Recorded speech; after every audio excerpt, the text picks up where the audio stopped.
주님 앞에 나온 여러분들을 우리 사랑하고 축복합니다. 오늘 또 주의 은혜가 여러분 가운데 충만히 임하고 한 주간의 삶이 여러분 믿음 안에 아름다운 열매로 나타나는 은혜가 있기를 소망합니다. 본문 말씀이 이전에 우리 26절 이후의 내용을 보면 사울이 다메섹에 있을 때에 광주리를 타고 그 다메섹을 탈출하는 그런 과정이 나오게 되죠. 그리고 나서 처음으로 예루살렘 교회를 방문하게 됩니다. 예루살렘 교회를 방문했을 때에 그 예루살렘 교회가 사울을 기쁨으로 맞이할 줄을 사울은 그렇게 기대를 했습니다. 그런 기대와는 다르게 사울이 대하는 그런 태도가 상당히 달랐습니다. 왜냐하면 여러분 잘 아시다시피 사울이 당시에 예수님을 믿는 사람들을 잡아들이는 일에 1등 공신이었죠. 다메섹까지 가서 예수님을 박해하고 믿는 사람들을 잡아들이는 그 일로 인해서 사울의 위신이 상당히 높았던 그런 사람인데, 그가 회심을 하고 다시 예루살렘으로 돌아와서 나는 예수 믿는 사람이다라고 그렇게 얘기한다면 여러분 같으면 믿겠습니까? 전혀 믿지 않는 그런 과정이죠. 그런 과정 속에 사울이 그 당시에도 많은 사람들에게 위협을 받고 있습니다. 그럼에도 불구하고 이제 바나바의 도움을 받아서 이제 교회 안에 사울이 정말 예수님을 믿는 하나님의 자녀다, 우리와 믿음의 형제다, 이런 얘기가 오가게 되었고요. 그런 가운데 예루살렘 교회, 여러분 보십시오. 31절 말씀. 그리하여 온 유대와 갈릴리와 사마리아 교회가 평안하여 든든히 서가고 주를 경외함과 성령의 위로로 진행하여 수가 더 많아지니라. 사울의 이 회심과 그리고 이 회심으로 인한 주변의 많은 사람들이 예수님께 돌아오는 그런 놀라운 역사가 있게 되었다. 오늘 우리 교회에 이런 역사가 우리 안에 있기를 소망합니다. 여러분 모두가 다 하나님의 자녀이고 복음의 전령자라는 사실을 여러분 기억하고 하나님 앞에 그렇게 믿음으로 나아가는 여러분 복된 믿음의 성도 여러분들이 되기를 소망합니다. 이제 32절부터 오늘 본문 말씀의 내용을 보니까 이제 사울의 얘기는 잠시 접어두고 이제 베드로가 등장을 하게 됩니다. 오늘 읽었던 본문 말씀에 특별히 오늘 36절 말씀, 이 말씀을 중심으로 같이 말씀을 나누려고 합니다. 우리 한번 같이 읽겠습니다. 한 목소리 읽겠습니다. 시작. 요바에 다비다라 하는 여제자가 있으니 그 이름을 번역하면 도르가라. 선행과 구제하는 일이 심히 많더니, 여기 보니까 요바에 다비다 하는 여제자가 있었다, 이렇게 얘기합니다. 다비다. 그리고 번역하면 도르가, 이렇게 얘기합니다. 이런 당시에 이 헬라 문화의 영향을 받았던 지역이기 때문에 한 사람이 두 언어의 이름을 가지고 있습니다. 그러니까 이 다비다는 히브리식 언어이고 도르가는 헬라의 언어예요. 헬라의 언어. 그러니까 이 두 이름을 가지고 있는 한 인물이라고 그렇게 얘기할 수가 있겠죠. 그런데 오늘 여기 다비다라고 하는 여성의 한 제자에 대해서 얘기를 하고 있는데, 이 사람이 어떤 사람이냐? 선행과 구제하는 일에 심이 많더라 그랬습니다. 선행과 구제하는 하나님의 제자, 선행과 구제하는 일을 많이 했던 믿음의 사람이라고 그렇게 얘기를 하고 있죠. 그런데 이 다비다가 병이 들었습니다. 죽게 되었어요. 팔레스타인 지역에, 그리고 여러분 이 유다 땅 지역에는 날씨가 덥습니다. 그래서 사람이 죽게 되면 금방 부패를 하기 때문에 우리는 보통 사람이 죽으면 3일장을 치르지만 당시의 문화로는 하루면 그냥 장사를 지내는 그런 풍습이 그 가운데 있었던 거죠. 관습적으로. 그런데 오늘 본문 말씀을 우리가 잘 들여다 보니까 이 본문 말씀이 뭐냐? 그곳에 있는 믿음의 사람들이 이 다비다의 시체를 땅에 묻지 않고 어디에 두었냐면 다락에 두었다 그랬습니다. 성경 말씀에 보니까 다락에 누워 있다, 이렇게 얘기를 하고 있어요. 그리고 나서 욥바에서 16km가 떨어진 이 룻다, 오늘 본문 말씀에 여러분 33절 말씀에 보면은 룻다에 거기에 베드로가 있다는 소식을 듣고 사람을 보내서 베드로를 청하는 그런 내용이 오늘 본문 32절 33절 말씀에 등장을 하게 됩니다. 그런데 이 33절 말씀 보니까 거기에 보니까 애니아라고 하는 사람을 만남에 그랬어요. 누가 만났냐면 베드로가 만났습니다. 베드로가 애니아를 만났는데 이 사람이 8년 동안 중풍병으로 인해서 침상에 누워 있었던 그런 사람이죠. 이 사람이 베드로로 인해서 이렇게 얘기합니다. 애니아야, 예수 그리스도께서 너를 낫게 하시니 일어나 내 자리를 정돈하라. 내 자리를 정돈하라. 이렇게 얘기를 했어요. 그랬더니 즉시 일어나게 되었습니다. 이 애니아가 중풍병에서 일어나는 이 시기와 그 다음에 이 다비다가 죽었던 시기가 거반 비슷한 시기인 것 같아요. 그래서 이 욥바에서 루따까지 약 18km 정도 되는 거리에 있는 곳에 있는 곳까지 소문이 듣고 나서 베드로에게 사람을 보내서 베드로를 전하는 겁니다. 다비다가 죽었는데 혹시 이 사람을 살 수 있겠다는 그런 믿음이 있었기 때문에 믿음의 식구들이 그쪽에 사람을 보내게 된 것이죠. 자, 다비다가 사람의 인도를 받아서 이제 욥바에 오게 됐어요. 다비다의 시체가 놓여진 그 다락방으로 올라갑니다. 그곳에 들어가 보니까는 그곳에 있는 이 여성들, 특히 말하면 성경에 보니까는 과부들이 그곳에서 모여서 울고 있었다는 거예요. 그러면서 베드로 앞에서 자신들의 겉옷과 속옷을 보여주면서 제발 이 다비다 좀 살려주십시오. 이 다비다 좀 살려주십시오. 다비다가 이렇게 우리를 위해서 속옷과 겉옷을 만들어준 사람입니다. 이 사람은 선행과 구제를 했던 사람입니다. 이러면서 살려달라고 그렇게 이 베드로에게 간청을 하는 거죠.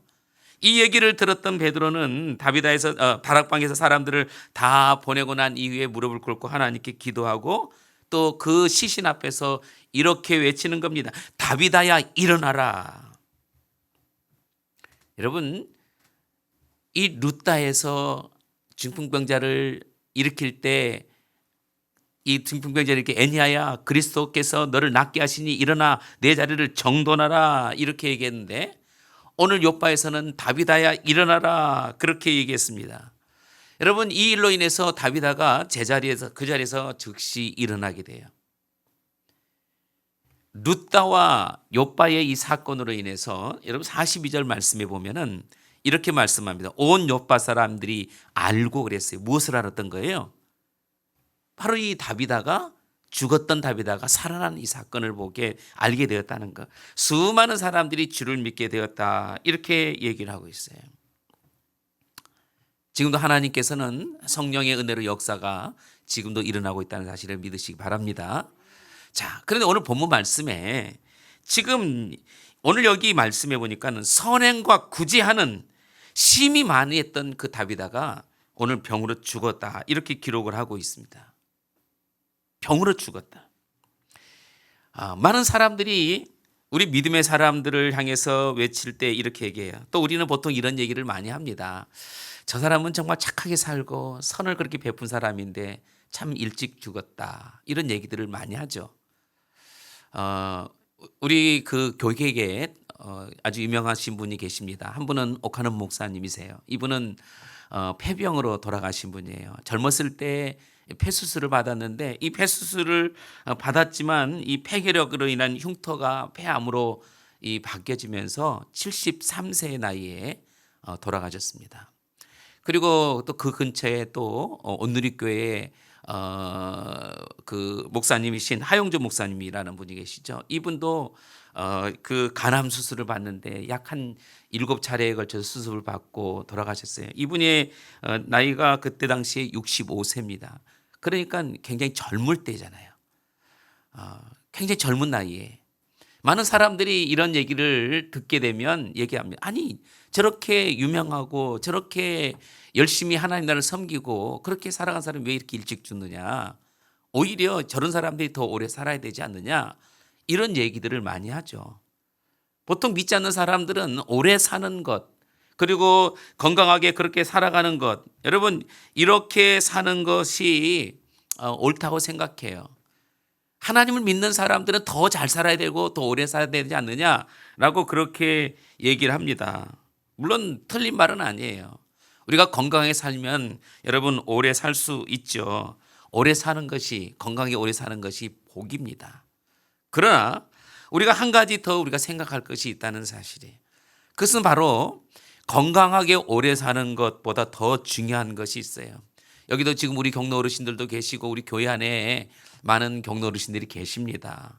저도 늘 기도할 때마다 교회 어르신들이 건강하게 오래오래 그렇게 살기를 위해서 기도하고 있어요. 그러나 더 중요한 것이 있다면 바로 이거예요.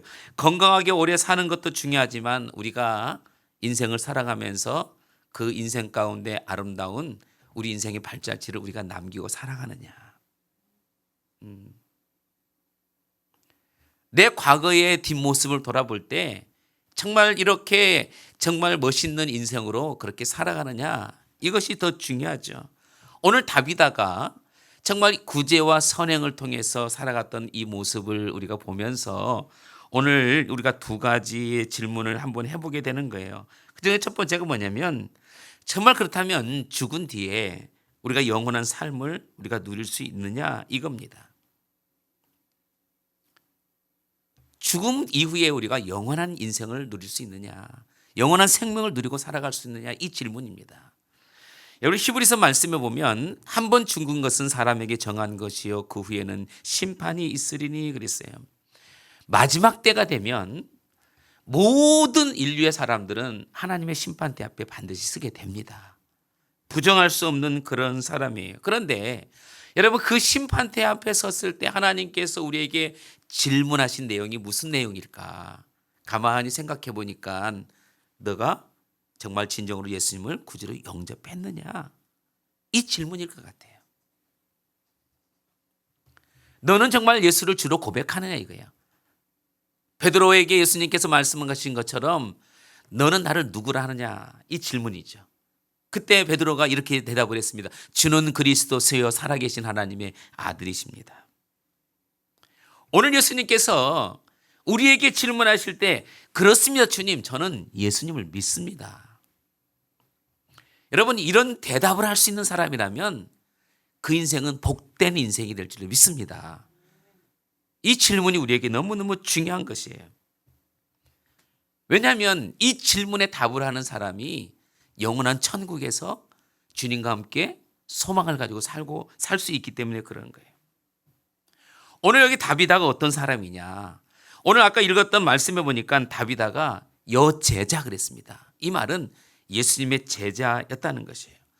그러면 제자가 여러분 누구입니까? 제자는 곧 예수님을 믿는 사람을 얘기하고 있는 거예요. 예수 믿고 구원받은 하나님의 자녀가 제자입니다. 오늘 여기 계신 여러분들이 예수님의 제자라고 하는 것이에요. 성경에 보니까 이 다비다의 다른 얘기를 하고 있잖아요. 그 사람의 학력이나 아니면 그 사람의 가문이나 어떤 직업이나 여러분 이런 것들을 얘기하고 있지 않아요. 사람들은 대부분 여기에 초점이 맞춰져 있습니다. 그 사람의 가문이 어떤지, 그 사람의 직업이 어떤지. 그런데 성경은 여기에 대해서 일체 언급하지 않아요. 왜? 그것이 중요하지 않다는 거예요. 성경이 지금 다비다에서 지금 이 설명할 때에 가장 먼저 언급한 것이 그녀가 바로 예수님의 여제자였다. 성경은 이렇게 말씀하고 있어요. 왜 이렇게 이 질문에 가장 먼저 이 본문에 등장하고 있느냐. 이것이 너무너무 중요하다는 겁니다. 여러분 예수님을 믿느냐 믿지 않느냐 이 한 가지가 어쩌면 우리의 인생을 결정짓는 한 가지 질문이 될 수 있다는 거죠. 우리가 인생을 살고 아무리 오래 산다 할지라도 결국 우리는 세상을 떠날 수밖에 없어요. 여러분 세상을 떠난다는 것은 분명한 게 있습니다. 그냥 정처 없이 그렇게 떠나는 것이 아니라 떠난다는 것은 결국 목적지가 있다는 것을 얘기해 주고 있는 것이죠. 이 말은 우리가 죽음으로 인해서 모든 것이 끝나는 것이 아니라는 거예요. 죽음은 영원한 삶의 어쩌면 새로운 출발, 그 시점이 된다는 것입니다. 그래서 어떤 사람은 바로 그 목적지가 천국이 될 수 있는 것이고 어떤 사람은 그 목적지가 지옥이 될 수 있는 것이죠. 여러분 천국에서 말하는 연옥이라는 것은 없습니다. 우리 믿음의 사람들은 천국과 지옥 이 두 가지입니다. 누가 천국을 가고 누가 지옥을 가느냐. 당연히 예수님을 믿는 사람이 천국 가는 것이고 믿지 않는 사람은 지옥 가는 거예요. 다시 말하면 죄가 없는 사람은 천국 가고 죄가 있는 사람은 지옥을 가는 것이죠. 그런데 여러분 이 세상 살아가면서 저도 그렇고 여러분도 그렇고 여러분 죄 안 짓고 살아가는 사람이 어디 있겠습니까? 모든 사람들이 다 죄를 짓고 살아가요. 그래서 로마서 3장 10절 말씀 보니까는 의인은 없나니 하나도 없으며 이렇게 말씀을 하고 있습니다. 다 죄인이기 때문에 천국에 다 가는 것이 아니라 다 지옥에 갈 그런 사람들이에요. 그런데 하나님께서 모든 사람들이 천국에 갈 수 있는 그 길을 열어놓으셨다는 거예요. 우리 잘 알고 있는 것처럼 요한복음 3장 16절 말씀 보니까 하나님이 세상을 이처럼 사랑하사 독생자를 주셨으니 이는 그를 믿는 자마다 멸망치 않고 어디로 간다고 했어요? 멸망치 않고 영생을 얻게 하려 하십니다. 천국을 간다 이렇게 말씀합니다. 예수님을 믿지 않는 사람도 이 구절은 거의 애우는 것 같아요. 어릴 때 그래도 교회 몇 번 나다닌 사람들은 요한복음 3장 16절은 다 애우고 있습니다. 멸망치 않고 영생을 얻는다 이렇게 말씀을 하고 있죠. 하나님께서 이 땅에 인류를 구원하시기 위해서 여러분 독생자 예수 그리스도를 이 땅에 보내주셨어요. 예수님께서 이 땅에 오심으로 인해서 그분이 우리의 죄를 십자가에 짊어지고 돌아가심으로 인해서 이제 우리가 그분을 믿는 자마다 다 멸망하지 않는다. 성경을 말씀하고 있습니다. 다 용서받는다는 거예요. 죄를 짓는 사람들은 다 용서받고 그 사람은 천국에 이르게 된다는 것이에요. 그래서 우리가 여러분 죄를 짓지 않아서 우리가 천국에 가는 것이 아니라 죄를 용서받아서 우리가 천국에 가게 되는 것입니다. 세상에서 아무리 부귀영화를 누리고 여러분 오래 산다 할지라도 예수님을 믿지 않으면 결국은 그 사람 죄로 인해서 결국 그 사람은 지옥에 갈 수밖에 없는 거죠. 그렇다면 이 땅에 살아가면서 여러분 부귀영화를 누리면서 그리고 무병장수를 누리면서 살아가는 것이 그게 무슨 축복이라고 얘기할 수 있겠어요?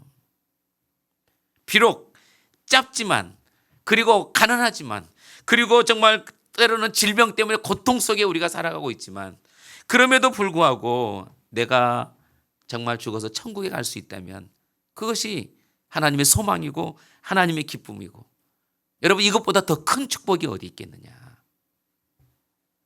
그래서 예수 믿고 구원받는 사람이 진짜 복받은 사람이다. 할렐루야. 우리가 이런 분명한 확신과 믿음을 우리가 가지고 있기 때문에 오늘 우리가 이렇게 하나님 나라의 소망을 두고 살아가는 겁니다. 성경에 보니까 이 다비다가 예수님의 제자였다고 분명히 말씀하고 있어요.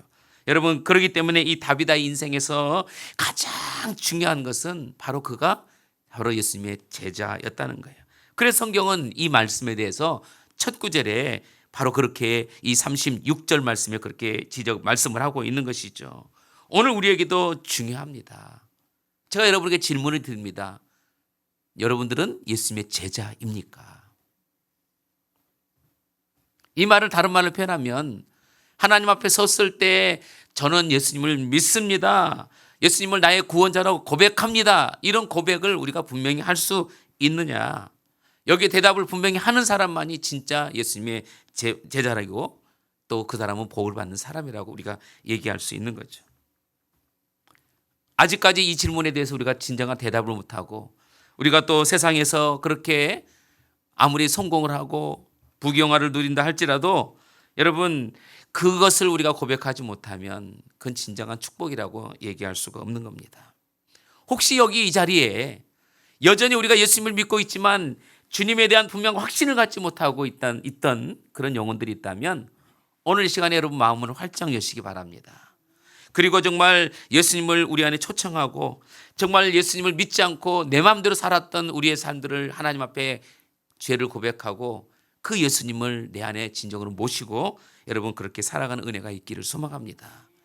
내가 전심으로 마음을 두고 회개하면 여러분 주님께서 오늘 우리 마음 가운데 찾아오시고 우리를 붙들어 주실 거예요. 우리가 예수님께 순종하고 날마다 그렇게 믿음으로 선행하는 살아가는 복된 믿음의 성도 여러분들이 되기를 소망합니다. 자, 다시 36절 말씀 보겠습니다. 요바에 다비다라는 여제자가 있으니 그 이름을 번역하면 도르가라. 선행과 구제하는 일이 심히 많더니 그랬어요. 선행과 구제하는 일이 심히 많았다 그랬어요. 예수 믿고 어떻게 살았냐 이 문제예요. 오늘 두 번째 우리가 생각해야 될 문제가 뭐냐면 이 세상에 살아가면서 우리가 무엇을 남기고 살아갈 것이냐 하는 거예요. 이 세상을 사는 동안 내가 무엇을 남겼느냐. 우리가 주님 앞에 섰을 때에 주님께서 우리에게 질문하는 두 가지 질문, 두 번째 질문이 얘기한다면 너는 그렇다면 예수님을 구원자로 모셨다? 그러면 두 번째 한번 내가 질문해 보자. 그러면 너는 이 땅에 살아가면서 무엇을 남겼느냐? 이 질문이에요. 여러분들 한번 생각해 보시기 바랍니다. 그래도 첫 번째 질문은 다 우리가 예수님 믿기 때문에 저 구원자로 예수님을 믿습니다. 이런 믿음의 고백을 가지고 우리는 그렇게 대답을 할 수 있어요. 그런데 이 두 번째 질문에 대해서 우리가 대답할 준비가 되어 있는가 이 말이에요. 너는 무엇을 이 땅에 남겼느냐 이 말입니다. 사람들이 말하는 그 명함 내미는 것은 하나님 앞에서는 여러분 그 대답이 질문에 그 대답이 될 수가 없는 겁니다. 예수님은 33년의 인생, 아주 짧은 인생을 여러분 사셨습니다. 그렇지만 예수님께서는 이 33년 인생 동안에 세상에서 정말 그 남긴 흔적은 이루 말할 수 없는 엄청난 흔적을 남기신 거죠. 십자가에서 우리를 위해서 자신의 생명을 아낌없이 내어주신 그 사랑을 우리에게 보여주신 그 흔적. 여러분 바로 그 사랑으로 말미암아 우리가 이렇게 하나님의 자녀가 되어 있어요. 그렇다면 예수님으로부터 우리가 하나님의 은혜를 받고 예수님 때문에 우리가 이렇게 하나님의 은혜 속에 살아가고 있는 믿음의 자녀라고 한다면 우리가 이 땅에 살아가는 동안 우리도 예수님처럼 뭔가 이 땅에 흔적을 남기고 우리가 돌아가야 되지 않겠느냐. 우리도 사랑의 흔적을 남겨야 되지 않겠느냐는 거예요. 왜냐하면 우리가 주님 앞에 섰을 때 주님께서 우리에게 질문하실 때 분명한 답이 거기에 있기 때문에 그렇습니다. 여러분 에베소서 2장 말씀에 성경은 우리에게 어떤 사람인가를 얘기하고 있습니다. 우리는 그가 만드신 바라 그리스도 예수 안에서 선한 일을 위하여 지으심 받은 자다 그랬습니다. 예수 그리스도 안에서 선한 일을 위하여 지으심 받은 자 이렇게 얘기하고 있어요. 예수님 믿고 구원받는 것으로 우리가 끝나는 것이 아니라는 것입니다. 예수 믿고 난 이후에 우리가 이제 예수님처럼 선한 일을 위해서 그렇게 살아가는 거예요. 예수님처럼 그렇게 사랑을 하면서 살아가는 것입니다. 이것이 하나님께서 우리를 향한 하나님의 계획이라고 말씀하고 있어요. 주님께서 우리에게 반드시 질문할 겁니다. 주님 앞에 섰을 때 너는 내가 계획한 대로 너는 그렇게 살았느냐.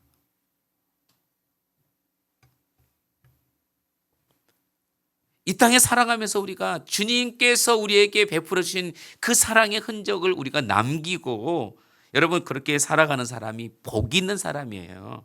오늘 왜 이 다비다가 하나님의 축복의 자녀입니까? 비록 그는 육신으로 질병으로 인해서 병들어 죽음을 맞이했지만 여러분 그는 예수님을 믿는 하나님의 자녀요. 두 번째는 그가 사람들에게 사랑의 흔적, 예수님의 십자가의 흔적을 남겼다고 이렇게 기록을 하고 있어요. 39절 말씀 한번 보십시다. 여러분 39절 말씀에 보니까 이렇게 말씀합니다. 베드로가 일어나 그들과 함께 가서 이르매 그들이 데리고 다락방에 올라가니 모든 과부가 베드로 곁에 서서 울며 그랬어요. 여기 보니까는 많은 과부들이 이 다비다의 이 시신 옆에서 울고 있었다 그랬습니다. 여러분 다비다의 시신 옆에서 울고 있었다는 것은 그 사람이 예수 믿는 사람이 죽었다 그래서 우는 게 아니에요. 한 사람이 죽어서 불쌍해서 우는 그런 것이 아닙니다. 그럼 뭐냐? 오늘 39절 말씀해 보니까 도르가가 그들과 함께 있을 때 지은 속옷과 겉옷을 다 내보였다 그랬어요. 여러분 이 말은 그 다비다가 남겨놓은 사랑입니다. 과부들에게 남겨준 그 사랑을 그들이 안타까워서 그렇게 울고 있는 것이에요. 여러분, 다비다가 어떤 사랑의 흔적을 남겼느냐? 오늘 여기 선행과 구제하는 일이 심히 많다나 그랬어요. 여러분, 선행과 구제하는 일이 심히 많다는 것은 항상 선행하고 항상 구제하는 일에 힘썼다 그래요. 오늘 예수님을 믿는 하나님의 자녀라면 여러분들도 분명히 선행을 해봤고 여러분 구제하는 일에 한 번쯤은 경험들을 해봤을 겁니다. 근데 대부분의 사람들은 이 선행과 구제가 대부분 일시적. 내가 형편이 좀 좋아지면 그때 하고 형편이 나빠지면 하지 않습니다. 내가 기분이 좋으면 조금 이렇게 하고 그렇지 않으면 하지 않습니다. 다비다는 어땠을까? 여기 심이 많았다 이 말은 항상 선행과 구제하는 일이 있었다는 거예요. 그 반대로 한번 생각해 보십시오. 여러분, 다비다는 뭐 물질이 많은 사람이었습니까? 다비다가 뭐 형편이 그러면 어려운 적은 없었겠습니까? 살아가면서 다비다가 믿음 생활하면서 때로는 마음이 무겁고 힘들 때는 없었을까요? 다른 사람들로부터 여러분 때로는 그것 때문에 손가락질 당하는 그런 일이 없었을까요? 그가 고난이 없었기 때문에 선행하는 일, 구제하는 일에 힘썼을까요?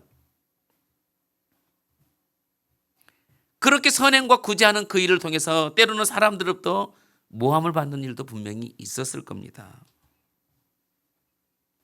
당시나 지금이나 여러분 상황은 똑같은 거예요. 시대만 달라졌을 뿐. 여러분 지금도 마찬가지. 초대교회 당시나 지금 현재 교회에도 여러분 교회 안에는 크고자 하는 문제들이 많이 있고 여러 가지 시험거리들이 많이 있습니다.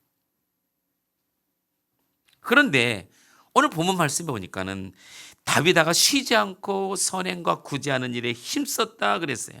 이 말은 뭐냐면 자신의 형편이 어렵지만 그 어려운 가운데 속에서도 그는 사랑을 실천했다는 거예요. 때로는 마음이 무겁고 슬픈 일이 있을 때도 그는 사랑을 실천했다는 것입니다. 고난 중에도 그는 그렇게 선행을 베풀었다는 것이에요. 어떤 때는 선을 악으로 갚은 그런 사람들 때문에 그럼에도 불구하고 그는 낙심하지 않고 그는 사랑을 베풀었다는 거예요. 그래서 성경에 기록된 것이 항상 선을 행하고 구제했다. 이렇게 성경은 기록하고 있어요. 오늘 우리가 이 다비다를 통해서 배워야 될 바로 그 사랑의 모습이라고 그렇게 여겨집니다. 저는 예수님을 처음 믿고 나서 노래를 가장 많이 불렀던 노래가 있는데 지금은 잘 부르지 않죠. 여러분도 아마 잘 알 거예요. 그게 바로 고린도전서 13장이죠. 이 노래는 뭐 당시에 너무 많이 불려졌던 노래입니다. 한번 우리 그 구절을 한번 봅시다. 4절부터 7절까지 내용인데 같이 읽어보겠습니다. 시작. 사랑은 오래 참고 사랑은 온유하며 시기하지 아니하며 사랑은 자랑하지 아니하며 교만하지 아니하며 무례히 행하지 아니하며 자기의 유익을 구하지 아니하며 성내지 아니하며 악한 것을 생각하지 아니하며 불의를 기뻐하지 아니하며 진리와 함께 기뻐하고 모든 것을 참으며 모든 것을 믿으며 모든 것을 바라며 모든 것을 견디느니라. 우리는 너무너무 이 사랑에 대한 고린도서 13장의 내용을 잘 알고 있죠. 그런데 이 13장에 기록된 4절부터 7절 사이에 보니까는 바로 15가지의 이 사랑의 내용들이 쭉 기록되어 있습니다. 그런데 이 사랑의 이 내용들이 한 번에 그런 모든 것이 그저 딱 그것으로 끝나는 것이 아니라 지금도 여전히 현재 진행되고 있다는 내용이에요. 진행되고 있다는 거예요. 이 말이 무슨 얘기냐면은 한 번 그냥 이렇게 사랑으로 섬기고 여러분 끝나는 것이 아니라는 것입니다. 어떤 상황 속에서도 어떤 환경 속에서도 어떤 사람을 만난다 할지라도 여러분 이 15가지의 그런 문제가 끊임없이 지속적으로 그렇게 계속 되어지는 것을 성경은 말씀하고 있는 거예요. 그러니까 여러분 이 다비다의 사랑이라고 하는 것은 바로 이 고린도전서 13장의 이 내용이 그대로 그 속에 다 드러나 있는 거예요. 제가 그제 여기 전화를 받았어요. 수원역에서 전화가 왔어요. 공중전화로. 목사님 안녕하세요. 누구신가요? 그래서 저 2년 전에 엄마 할게 한번 왔다 간 사람입니다. 이름이 뭐였지? 이삭. 이삭. 이삭이래요. 목사님 만나고 제가 기도받고 간 사람인데 그 제가 한편으로 노숙자로부터 전화가 왔구나. 제가 마음이 한순간 닫혀졌어요. 이걸 어떻게 해야 되지? 목사님 인사드리러 왔다고 이런 얘기에 예, 오세요. 제 마음이 여전히 반쯤 그냥 열려 있더라고요. 이렇게 늘상 오는 이 노숙자들 왔다가 너 구제금 좀 받아가지고 가는 그렇게 생각하고 온 거예요. 그래서 그분이 진짜 한 20-30분 있다가 오셨어요.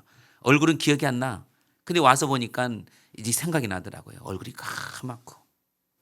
잠시 이렇게 얘기하고 목사님 제가 기도받으러 목사님 기도받고 가려고 왔습니다. 어떤 이유에 왔던 간에 어쨌든 오셨어요. 와가지고 이런저런 얘기 대화 나누고 기도를 또 해드리고 또 식사비 드리고 갔어요. 물론 이분은 어쩌면 정말 엄마 교회 이렇게 섬겨주는 그 마음이 있었기 때문에 왔는지 아니면 뭔가를 이용해서 자기가 어떤 유익을 취하기 위해서 왔는지 저는 알 수는 없지만 제 안에는 아직도 이게 마음이 열려있지 않다는 걸 제가 발견한 거죠. 늘상 오는 수많은 많은 분들이 이 교회 안에 들어오는 사람들 속에도 보면 교회에 뭔가 도움을 얻고자 하는 사람들 속에 저는 여전히 거기에 대해서 마음을 열지 못하고 있는 제 모습이 바로 며칠 사이에서도 이게 드러나고 있더라고요. 저는 입술로 사랑을 그렇게 고백하고 있지만 행동으로는 그렇게 나타내지 못하고 있는 바로 이런 모습을 보게 된 거예요. 우리가 선행과 구제가 감정에 의해서 진행되는 일들이 많다는 거. 기분에 따라서 내가 사랑을 하고 기분에 따라서 내가 베풀기도 하는 거. 여러분 사랑만 그러겠느냐. 내가 하나님 앞에 헌신하는 이 봉사도 그렇고 여러분 헌신도 그렇고 때로는 기분 따라서 때로는 감정 따라서 할 때가 얼마나 많이 있는가. 목회자인 저도 그러는데. 그런데 여러분 감정 따라서 기분 따라서 선행하고 여러분 구제하고 여러분 그렇게 봉사하고 하는 그 일은 성경이 말하는 진정한 사랑이라고 얘기할 수 없더라. 이거예요. 오늘 우리가 감정이나 기분이 여러분 우리의 사랑을 우리가 헌신하는 그런 구제와 선행을 봉사와 충성을 우리가 좌지우지해서는 안 된다는 거예요. 감정과 기분이 나의 주인이 되어버린다면 제가 엊그제 행했던 그런 일처럼 똑같은 일들이 여러분 가운데도 나타날 수 있다는 겁니다. 오늘 여기 다비다가 어떤 모습으로 있었느냐. 쉼이 많더니 그래. 그는 항상 영어 성경에 always 항상 그랬어요. 항상 늘 그렇게 선행과 구제하는 자가 되었다는 거예요. 그런데 여러분 보십시오. 39절 말씀 보십시오. 베드로가 일어나 그들과 함께 가서 이름에 그들이 데리고 다락방에 올라가니 여기 보니까 모든 과부 그랬어요.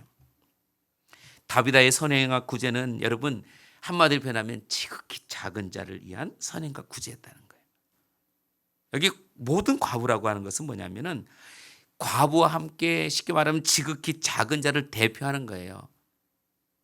과부나 고아들. 그러니까 사실은 어제 그제 왔던 이 사람은 사실 지극히 작은 자였거든요. 이 사람은 고아원에서 사는 사람이에요.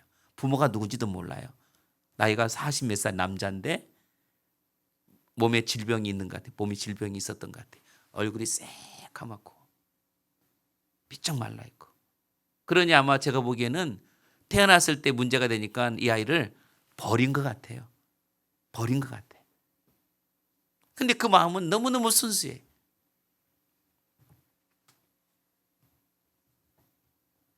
여러분 지극히 작은 자는 뭐냐면 어떤 사람이냐. 내가 갚고 싶어도 갚을 수 없는 사람. 그죠? 내가 그것을 갚고 싶은데 갚을 수 없는 사람이에요. 내가 은혜를 받았음에도 불구하고 그 은혜를 갚을 수 없는 사람이 여러분 지극히 작은 사람입니다. 그런데 이런 사람들에게 우리가 지속적으로 선행을 베푼다는 게 쉽지 않다는 거예요. 힘이 드는 겁니다. 우리는 할 수 있다라고 얘기하지만 시간이 점점 지나면서 여러분 우리 몸에서는 여러분 힘든 거예요.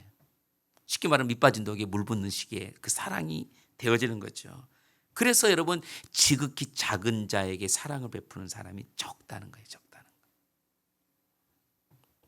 그런데 성경은 우리에게 그렇게 가르치지 않습니다. 우리 한번 말씀을 좀 찾아보도록 하겠습니다. 누가복음 14장 12절부터 14절까지 말씀을 좀 같이 읽겠습니다. 시작. 또 자기를 청한 자에게 이르시되 내가 점심이나 저녁이나 베풀거든 벗이나 형제나 친척이나 부한 이웃을 청하지 말라. 두렵건대 그 사람들이 너를 도로 청하여 내게 가품이 될까 하노라. 잔치를 베풀거든 차라리 뭐라 그랬어요? 가난한 자들과 몸 불편한 자들과 저는 자들과 맹인들을 청하라. 그리하면 그들이 갚을 것이 없으므로 내게 복이 되리니. 그렇죠? 갚을 수 있는 사람에게 베풀지 말고 갚을 수 없는 사람에게 베풀어야 그게 복이 된다. 그렇게 말씀을 하고 있어요. 오늘 우리가 사랑을 베푸는 그런 사람이 여러분 누굽니까? 오늘 성경 말씀에 있는 것처럼 여기 이 벗이나 그죠? 형제나 친척이나 부한 이웃들 이런 사람들에게 내가 베풀고 있지는 않는 건가? 물론 그 사람들에게도 우리가 사랑을 베풀어야 돼요. 그 사람들에게 우리가 선을 행해야 되는 것입니다. 그런데 더 중요한 것은 뭐냐면 그런 사람들보다도 오늘 다비다 얘기하고 있는 것처럼 여러분 지극히 작은 자들. 오늘 성경 말씀에 여기 뭐라고 얘기하고 있어요? 가난한 자들, 몸이 불편한 자들, 저는 자들, 맹인들을 청해서 대접하라는 거예요. 우리가 다비다를 통해서 배워야 될 이 실천의 내용입니다. 다비다는 그 사랑의 흔적을 남겼던 바로 그 믿음의 사람이었어요. 그래서 거기 안에 많은 과부들이 그를 바라보고 그렇게 울었어요. 오늘 우리가 중요한 질문 하나가 남아 있습니다. 그러면 우리도 다비다처럼 선행과 구제를 베푸면서 살 수 있느냐? 어떻게 하는 것이 가능할까? 어떻게 하는 것이 가능할까? 우리의 노력으로, 우리의 힘으로 되는 게 아니에요. 내가 오늘 설교 말씀을 듣고 그래 당장 내가 가서 그렇게 선을 베풀어야지. 오늘 그렇게 할 수는 있겠지만 내일은 안 되는 겁니다. 그러면 어떻게 이게 가능하냐 이거예요. 우리 모든 사람들이 다 죄인이기 때문에 내가 한번 마음 먹은 것을 결단하고 그렇게 사는 게 쉽지 않아요. 그런데 오늘 본문 말씀에 답을 보여주고 있어요. 그게 바로 뭐냐면 다비다가 제자였다는 거예요. 이 말은 예수님을 의지하고 예수님을 바라보면서 그렇게 했다는 겁니다. 주님 때문에 이게 가능하다는 거예요. 주님 때문에. 오늘 우리가 예수님을 믿는 하나님의 자녀라고 한다면 우리도 이 다비다처럼 다시 말하면 사랑을 베푸는 그런 흔적을 우리가 남기면서 살 수 있다는 겁니다. 내 안에 계신 성령님을 내 안에 잘 모시고 여러분 오늘 이렇게 우리가 끊임없이 성령의 인도하심과 성령의 감동을 통해서 우리가 살아갈 수 있는 거예요. 그러면 다비다처럼 우리가 섬길 수 있는 거예요. 예수님의 십자가를 바라보고 예수님을 바라볼 때 이게 가능하다는 것을 성경은 우리에게 가르쳐주고 있습니다. 예수님의 십자가 사랑으로는 여러분 얼마든지 여러분 그 사랑을 행할 수가 있는 거예요. 사랑 못할 것이 없습니다. 그것이 가능한 거예요. 그래서 그 사랑으로 말미암아 정말 그런 빈민촌에 찾아가서 그렇게 섬기는 영혼이 있는 것이고 그 사랑으로 말미암아 정말 사람들이 알아주지 않는 곳에서 끊임없이 그렇게 사람들에게 선을 베푸고 살아가는 것입니다. 우리가 감정 따라서, 여러분 기분 따라서, 형편 따라서 우리가 그렇게 사랑을 베푸지 말고, 여러분 정말 하나님의 그 음성을 매일매일 듣고 그 은혜 안에서 여러분 살아가는, 그래서 내 자신을 발견하고 하나님의 은혜를 발견하고 여러분 그런 가운데 정말 예수님의 제자로서 여러분 선을 행하는 복된 믿음의 성도 여러분들이 여러분 다 되기를 소망합니다. 네, 기도하겠습니다. 하나님, 오늘 이렇게 하나님 이 다비다 한 사람을 통해서 오늘 하나님의 귀한 은혜를 누릴 수 있도록 은혜 베풀어 주심을 감사합니다. 선행과 구제하는 일이 심히 많더니, 하나님 그렇습니다. 지극히 작은 자